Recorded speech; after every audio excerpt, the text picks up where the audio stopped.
underline. Omong dikit tapi nyelekit. Bersama Om Bob.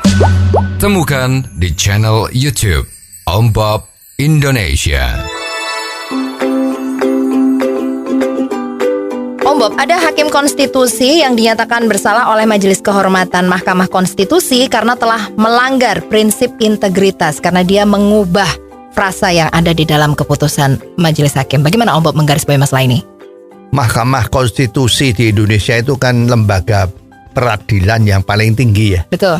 Semua orang memang menghormati keputusan itu dan betul-betul dianggap ini manusia setengah dewa. Ya. Nah, ini kemarin kan kejadian itu ada semacam judicial review yang dilakukan. Itu ternyata putusannya Majelis Mahkamah Konstitusi itu ada frasa yang dengan demikian. Tetapi pada saat pengetikan, jadi itu putusan dengan frasa dengan demikian tadi itu kan dibacakan. Memang aturannya adalah memang putusan pengadilan atau putusan mahkamah itu harus dibacakan. Betul. Ya, diperdengarkan. Nah, pada saat dibacakan tuh frasanya berbunyi dengan demikian. Nah, tetapi setelah disalin dalam bentuk tulisan oleh tadi itu hakim yang kena sanksi, itu frasa dengan demikian dirubah menjadi kedepannya. Ya, jadi dengan demikian dirubah jadi kedepannya. Apakah ini disengaja atau tidak disengaja, yang tahu ya beliau saja dan Tuhan ya. Nah, cuman kenyataannya adalah sudah seperti itu. Maka karena ada yang mengetahui sudah terjadi hal-hal yang seperti ini, maka diajukanlah protes ya. Betul. Akhirnya Mahkamah Konstitusi, Dewan Kehormatannya ya, mahkamah itu melakukan sidang kode etik. Betul. Dan diselidiki ternyata memang terjadi kesalahan seperti itu. Nah, oleh sebab itu karena kejadiannya salah, ya umumnya kalau salah itu kan dihukum kan. Lah ternyata hukumannya yang diturunkan itu adalah peringatan keras secara tertulis. Itu hukumannya. Tidak ada yang lain. Ya. Lah ini kan banyak orang, terutama yang kemarin protes itu kenapa ada terjadi kesalahan ini kan ya seperti kebakaran jenggot kan. Waduh, ini kok hukumannya kok seperti dagelan. Misalnya seperti itu ya. Nah, ini kan repot ya. Dagelan dalam tanda petik ya. Jadi bukan dagelan sungguh itu ya. Karena ini Mahkamah Konstitusi kok dagelan enggak ya.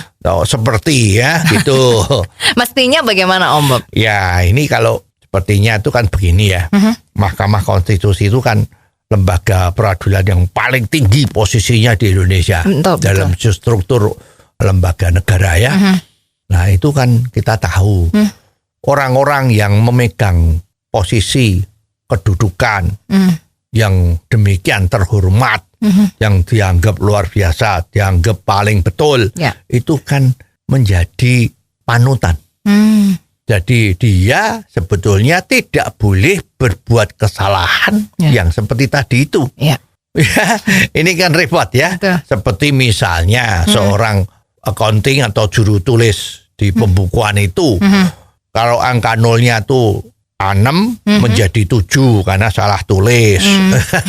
Itu kan angka 1 juta jadi 10 juta. Ya ini gimana? Kan mengakibatkan urusannya menjadi ke belakangnya menjadi banyak sekali. Ya merugikan. Nah, sekarang kalau ini yang tidak boleh salah. Jadi ini tuh dia itu karena setengah dewa itu kan tidak boleh salah. Kalau sudah salah berarti apa? Ya ini sebetulnya maaf, tidak layak untuk duduk jadi hakim itu kan. Seperti misalnya tentara lagi perang, maju perang, ayo maju. Ternyata dia bawa senjata itu tidak ada pelurunya. Loh, kok tidak ada bawa peluru? Lupa. Melakukan kesalahan. Dia di medan perang ya dia mati kan, pasti kena tembak kan. Atau dia nggak bisa membantu temennya yang dibutuh dibantu karena dia nggak bawa peluru, cuman bawa senjata kosong, macan ompong. Lah ini kan robot. Ini juga demikian. Hakim yang tidak boleh salah berbuat kesalahan. Kesimpulannya adalah dia sebetulnya tidak capable sebagai hakim. Nah, itu satu. Nomor dua, dia telah berbuat salah. Berbuat salah di mana-mana itu hukumnya adalah harus dihukum. Nggak bisa cuma dimaafkan, tapi harus dihukum.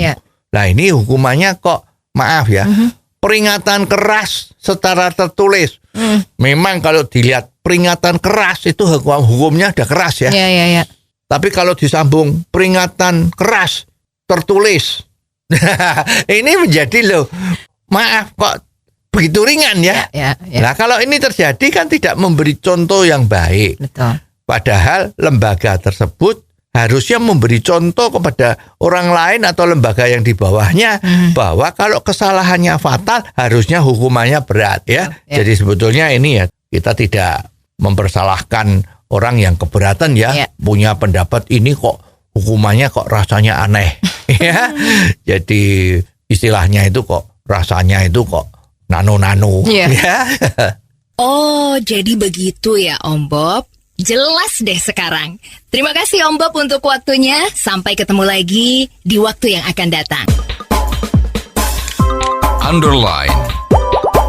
Omong dikit tapi nyelekit. Bersama Om Bob. Jika Anda suka dengan channel ini, jangan lupa subscribe, like, dan komen.